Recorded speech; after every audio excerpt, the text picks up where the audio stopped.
একটি বৃহৎ রাজনৈতিক দল হিসেবে বাংলাদেশ জামাত ইসলামী জুলাই জাতীয় ঘোষণা ও জুলাই জাতীয় সনদের প্রয়োজনীয় সংশোধনী সহ তাদের পরামর্শ সরকারের নিকট উপস্থাপন করে।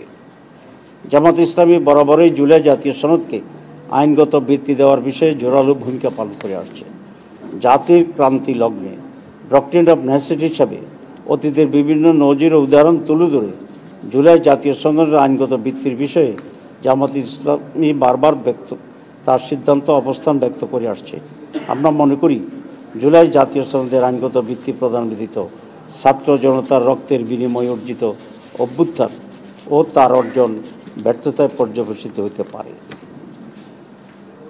প্রিয় সাংবাদিক বন্ধুগণ, ইতিমধ্যে জাতীয় সংসদ নির্বাচনের রোডম্যাপ নির্ধারণ করা হয়েছে। আমরা ঘোষিত রোডম্যাপ অনুযায়ী অবাধ, সুষ্ঠু, নিরপেক্ষ, ভয়ভীতিমুক্ত, গ্রহণযোগ্য নির্বাচনের লক্ষ্যে প্রয়োজনীয় পদক্ষেপ গ্রহণ করার আহ্বান জানিয়ে আসছি।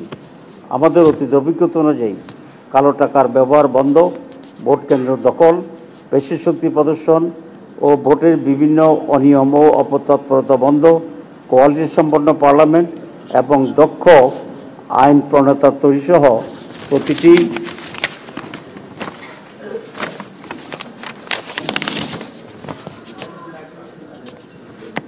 প্রতিটি ভোটারের মূল্যায়নের লক্ষ্যে পিআর পদ্ধতিতে নির্বাচনের জন্য জোর দাবি জানিয়ে আসছি।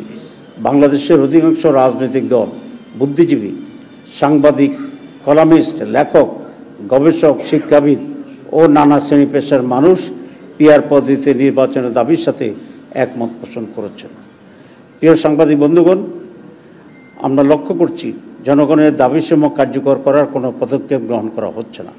এমন অবস্থায় জনগণের দাবি আদায়ের জন্য গণ আন্দোলনের কোনো বিকল্প নেই। এর ভিত্তিতে আগামী ফেব্রুয়ারিতে অবাধ, সুষ্ঠু, গ্রহণযোগ্য নির্বাচন এবং জনগণের ভোটের প্রতিষ্ঠার মাধ্যমে বাংলাদেশকে একটি ন্যায়ভিত্তিক ও জবাবদিহিমূলক গণতান্ত্রিক রাষ্ট্র গড়ে তোলার লক্ষ্যে বাংলাদেশ জামাত ইসলামের পক্ষ থেকে আজ 15 সেপ্টেম্বর আন্দোলনের 5 দফা গণদাবি জাতির সামনে তুলে ধরছি।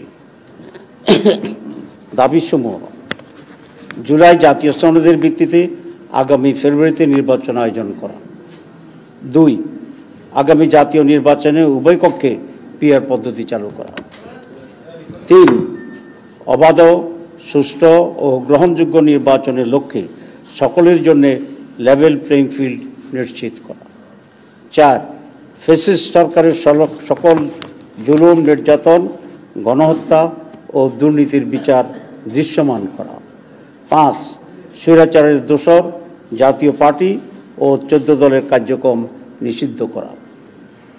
উক্ত দাবিসমূহ বাস্তবায়নের লক্ষ্যে নিম্নোক্ত কর্মসূচি পালন করা হবে ইনশাআল্লাহ। 1, 18 সেপ্টেম্বর রাজধানী ঢাকায় সমাবেশ ও বিক্ষোভ মিছিল। 19 সেপ্টেম্বর দেশের সকল বিভাগীয় শহরে বিক্ষোভ মিছিল।